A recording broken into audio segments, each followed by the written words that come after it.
What is up, guys? Welcome back to another episode of the Fantasy Fellow Show. My name is Kyle. In this video, we're finishing up the 32-team projection series. I'm so excited about this. We went through every division, team by team. I gave you guys 15 to 20 minutes for each one, and we're finishing the NFC West here today with the Seattle Seahawks. I will be posting a comment down below to a link to the projection playlist for you guys. But what we do, and if you haven't seen any of the videos yet, I do a little 2023 review, talk about what's changing into 2024. We go quarterback, running back, receiver, tight end, and I open up my projections and give you guys everything from my preliminary projections. And they are preliminary. It's August 2nd as I record this. We're going to get, sometimes where I tweak numbers if there's an injury or things are changing. I will continue to make updates throughout the month of August, but here's the projection playlist. Go ahead and check it out.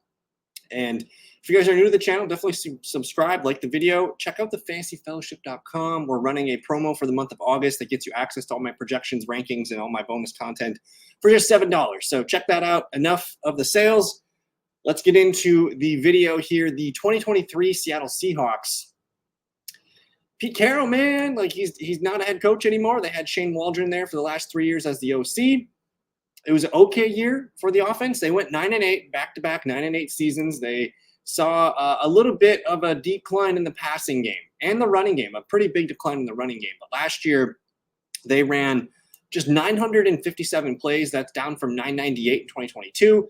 The passing percentage dipped a good 5% last year as we saw Drew Lock come in and play. We saw Geno Smith play the majority of the season, but Geno Smith did complete 64.75% of his passes. And that's down. The team averaged 69.63% in 2022. So to drop 5% percentage points is a huge deal for the offense. They were less efficient.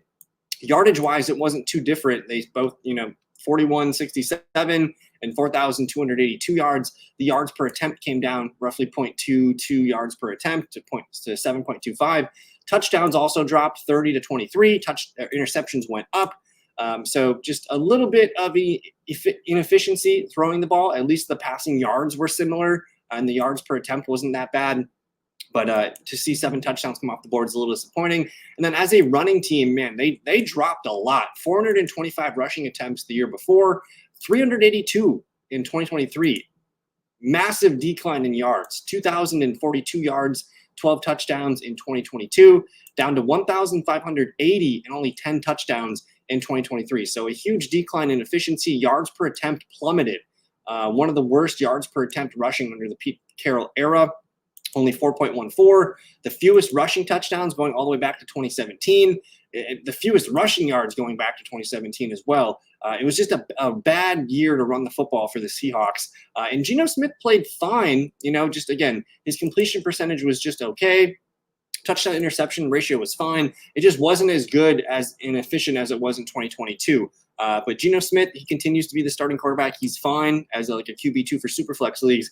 Kenneth Walker played through injuries, missed 1,000 yards, did have 8 touchdowns, but he flashed as a receiver last year. 29 receptions, 37 targets, about 260 yards and a touchdown. I thought Zach Charbonnet looked good as a receiver too, but Walker really popped in some of the advanced metrics as a receiver. And Charbonnet actually looked good running the ball too. 462 yards on 108 carries and just one rushing touchdown, but his yards per carry was better than Kenneth Walker's. As a receiver, DK Metcalf, he did fine. He had 66 catches, 119 yards. Is that correct? 119 targets and 1,114 yards, 8 touchdowns. A lot of his production came in that one Dallas game at the end of the year. So not the best year for DK Metcalf. He can do better. Do I have the right DK Metcalf receptions in there? He only had 66 catches last year. That doesn't seem right. Yeah, that was the second fewest receptions of DK Metcalf's career. He did have a good yardage output, the second best of his career. So his yards per catch were awesome, 8 touchdowns. And again, a lot of those numbers came in that massive Dallas game, 6 for 134 and 3 TDs. But he did end the year pretty strong, to say the least. But Tyler Lockett still humming along as the leading receiver, 79 catches, just under 900 yards and 5 TDs. Everyone a little bit disappointed in JSN, 63 catches on 93 targets, 628 yards and 4 TDs. But that's a promising rookie start. As a wide receiver 3 in an offense, that's a pretty good wide receiver 3 season. And then they really spread it even at tight end here. So Noah Fant, Colby Parkinson, Will Dissly. Parkinson and Dissly both gone now with the Chargers and the Rams. Noah Fant has the tight end spot all to himself. So what I like about this is the entire offense is back. Geno, Walker, Charbonnet, Metcalf, Lockett, JSN, and Fant. The entire offense is back, and we get this new look at Mike McDonald and Ryan Grubb.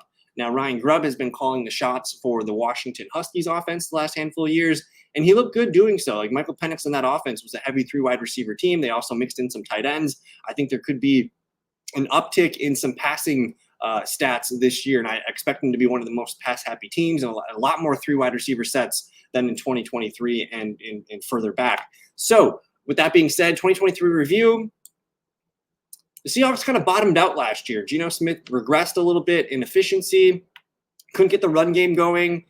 They have a great triple threat receiving option, and they just kind of spread it too even at tight end. So I think 9-8 is kind of going to be what they're around this year, but I expect the offense to morph a little bit into a more pass-happy team. So let's get into the quarterback situation. Geno Smith and Sam Howell. Geno Smith now dealing with hip and knee injuries. The imaging came back, and it sounds like there's nothing to worry about. He might miss a couple weeks of practice, maybe a week or two, and I think he's going to be on track to start week 1. So nothing to worry there.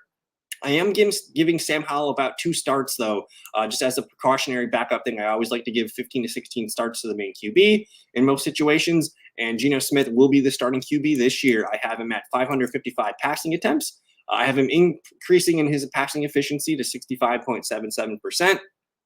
Just over 4,000 yards, 4,095, 7.38 yards per attempt. So that's a slight increase over last year. 23 touchdowns, 10 interceptions. So kind of what he did last year. I'm just expecting him to be a little bit better, as DK Metcalf's still really good. JSN's probably going to take a step forward. Tyler Lockett still playing really well. And both backs are really good receiving backs, and I think Noah Fant's a pretty good receiving tight end. So Geno Smith still efficient as a runner as well. Let's see where I have him clocking in the QB numbers. I got Geno Smith at QB 22. So super flex leagues, he's definitely on the radar. We're not going to be drafting him in a redraft league. He's going to be a waiver wire option for you. But for super flex leagues, grab one of the top 5 guys. And then if you want to take Geno Smith and somebody else to compete for your QB2 duties, I think that's totally fine. Again, I think the passing offense is going to be greater this year. I have their pass attempts up to 610, which would be more attempts than any Pete Carroll era in the last 7 years. Their passing percentage is going to be high, and probably the most passing yards in any Pete Carroll season as well. So I like this passing offense. I think you should too. And Sam Howell, man, like if Geno Smith goes down, I think we're going to be ranking Sam Howell as a top 24, top 25 quarterback. He's going to be viable in superflex leagues. I think he's a fun dart throw if you need somebody in a deep dynasty league to just hold on to the end of the bench. I like Sam Howell. He showed some nice things. And Washington just didn't have an offensive line last year. They couldn't protect him. I didn't like the play calling. I think Sam Howell is I think he's like Gardner Minshew plus. He's a good runner. He can do some fun things. So I like Sam Howell as a backup. It was a good move by the Seattle Seahawks to get him. Let's move on to the running backs here. You have Kenneth Walker, Zach Charbonnet, and then a bunch of guys competing for RB3, Kenny McIntosh, George Holani, and Tamarick Williams. I don't know if that's still the right number 5, but it's Walker and Charbonnet. I think Walker is a really good running back. They just haven't really featured him or let him be a stud workhorse back. Like when he gets carries and volume, like you want him in your lineup. I think in a full PPR league, he's not the best option for your roster. If he falls to me in full PPR, I'll do it. But he's more of a standard to half PPR candidate. I have him leading the team in carries, 235 attempts. He was at 219 last year. I have him eclipsing 1,000 yards, 1,015, up to 4.32 yards per carry, 8 rushing touchdowns. And then I have him growing a little bit as a receiver, 34 catches, 43 targets, 275 yards, and a receiving touchdown. I like Walker. I want to like him. I worry, he has these games where he misses time every now and then, a little bit dinged up here and there. He's a violent runner, and sometimes he misses time. He's kind of like a modern James Conner in a way, and I think his receiving skill set's undervalued. I like Walker a lot. When he falls, I take him. Otherwise, I think in full PPR, I'm not really interested. And a lot of it is because Zach Charbonnet is there. They spent a second-round pick on a pretty quality running back here. 125 carries for me, 525 yards, 3 touchdowns. I have him at 38 catches, 46 targets, and the same number, 275 receiving yards and a touchdown. So both guys are going to rotate, on third downs. I think both guys are going to be valuable. And if Kenneth Walker goes down, like Charbonnet, that's what you draft him for. If you go light on running back and you want to start stacking some RBs on your bench, Charbonnet is one of those guys that I like to put on my bench because, if Walker goes down, like we're ranking Charbonnet as like a top 12, top 15 back probably, because they don't really have a number 3 option that's worth a dang. So I think Charbonnet is an excellent handcuff. Let's see where I have these running backs ranked right now. I got K. Walker at 18, RB 18. So I like the volume here. And if I filter by my RB touch points here, which is a Scott Barrett stat that I like to use, where he assigns, let me look at the number. Every rushing attempts equals 0.62 PPR points, and every target equals 1.57. So Kenneth Walker, RB 18, he's a rock solid RB2 this year. I have no issues with Kenneth Walker. I just don't think he has what it takes to be a top 10 running back unless Charbonnet misses some games. And then I do have Charbonnet down here at RB 38. So he's purely in that kind of handcuff tier, RB3, RB4 range, a guy you want on your bench in your redraft league, and maybe something breaks his way and he can be the guy that you're looking for. And again, I expect this offensive line to struggle a little bit. They have a couple guys that I like on the offensive line. I think it's going to be just okay, though. But overall, again, I think this Seahawks offense is going to be a little bit more fast-paced. I expect more rushing attempts than last year, more total plays than last year. This should be a different-looking Seahawks offense. Let's move on to the wide receivers. We only really need to talk about the top 3. We can just mention shout-outs, D. Eskridge, Derek Young, and Jake Bobo, who's a nice backup guy. But Metcalf, JSN, and Tyler Lockett are the meat of this wide receiver group. I still expect DK Metcalf to lead the team in yards and targets, maybe not receptions, but definitely touchdowns. He's still a big play threat. He looks great. If you can get him as your wide receiver 3 in your fantasy team, that looks fantastic. Otherwise, if you can get him as a wide receiver 2, I think he'll pay off and be a top 20 wide receiver for you. I have him at 80 catches, 125 targets, 1,215 yards, and 7 TDs. I like Metcalf a lot, and he has that best ball upside. Maybe not a high weekly floor in a redraft league, but I think by the end of the year, he's going to get his 1,100 to 1,200 yards. He's going to get his 8 to 9 touchdowns, and he's going to get his 70, 80 catches. So I like banking on Metcalf. He's very consistent. I do think we see JSN hop Tyler Lockett this year. Again, I mentioned they're going to be probably in more 3 wide receiver sets this year, which means more JSN in the slot. I have him as the wide receiver 2 at 73 receptions, 110 targets, 6 touchdowns. And Lockett's not that much off of him. I have him just a little bit lower, 72 catches, 110 targets, 800 yards, and 5 TDs. I really struggled with that one. But Lockett's getting up there in age. I think I would rather have JSN on my teams this year than Tyler Lockett. If you need wide receiver depth, though, I'm totally fine with Lockett. You can put him out there in any game and see what happens. And again, 3 wide receiver sets are going to be the thing this year for the Seahawks. They finally have the personnel to lean into that. So Metcalf, wide receiver 17 in full PPR. JSN down here at wide receiver 42. So not quite a starting wide receiver, but a guy that could be your flex or, your first guy off your bench. And then Lockett not too far behind, wide receiver 45. Again, same thing, a flex bench receiver for you. I like all 3 guys. I'm willing to buy DK Metcalf, and I think my JSN projection might be a little too low. I think he could be a guy that impresses this year and really dominates the slot. Let's move on to the tight end spot. And I know Noah Fant is there. Farrah Brown, who they got from the Patriots, and A.J. Barner, who I believe they drafted. We've seen glimpses of Noah Fant. Last year, he was in a 3-way committee with Disley and Kobe Parkinson. It just wasn't good. No one could get enough playing time to be a relevant fantasy tight end. But looking back at the Washington numbers, they do throw to the tight end a good amount. And I think Noah Fant's going to be on the field a lot of 1 tight end stuff. You're going to still see your 2 tight end stuff for sure. But I think he is the primary pass-catching tight end. 55 catches, 86 targets, 605 yards, and 4 touchdowns. He's not quite a tight end 1 candidate for me, but he's like an ideal tight end 2 or 3 in best ball leagues right now. And I got a good amount of Noah Fant in those best ball leagues. Let's see where I have the tight ends shaking out. Noah Fant is he's my tight end 16. So like if things break right and he runs hot on touchdowns, it could totally happen for him. I think if you wait on tight end and you want to grab, whether it's Brock Bowers and Noah Fant or Taysom Hill and Noah Fant, I think that's totally fine.